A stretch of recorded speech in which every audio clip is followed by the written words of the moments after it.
2 Φεβρουαρίου σήμερα της Παπαντής, χρόνια πολλά στους Ξαντιώτες και στις Ξαντιώτισσες. Είμαστε πάνω στο ύψωμα αυγό. Ήρθαμε να αλλάξουμε τη σημαία που χθες έπαθε ζημιά από τον αέρα.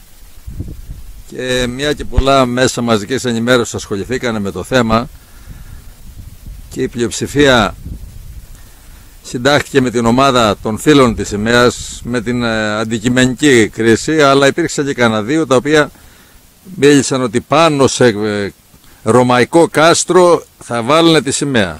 Είμαστε πάνω στην κορφή στο ύψωμα αυγό. Και κάνω μία περιμετρική λήψη. Εκεί είναι η σημαία, ο παλιός μικρός ιστός. Και εδώ επάνω είναι το ελλειψοειδές, το οποίο έχει μεγάλη διάμετρο γύρω στα 80 μέτρα και μικρή διάμετρο 55.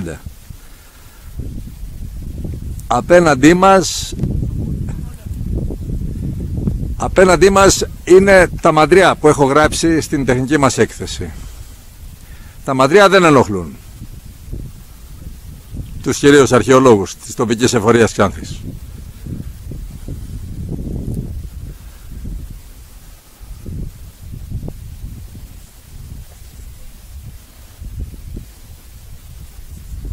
Αν είδατε πουθενά κάστρο, να μου το πείτε, γιατί δεν υπάρχει εδώ πάνω σε ορατή πλευρά. Το κάστρο είναι 140 μέτρα μακριά από εδώ, το σωζόμενο κτίσμα, και 25 μέτρα χαμηλότερα. Είναι στις βόρειο-δυτικές παρυφές του υψώματος.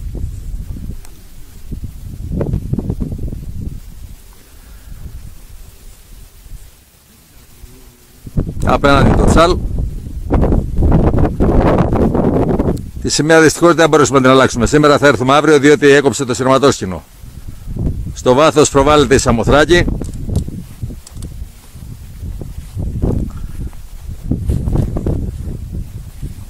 Προχωρώ λίγο, κουνιέται η εικόνα για να βρεθούμε και πάνω από την Ξάνθη. Να πάρουμε μια καλύτερη λήψη.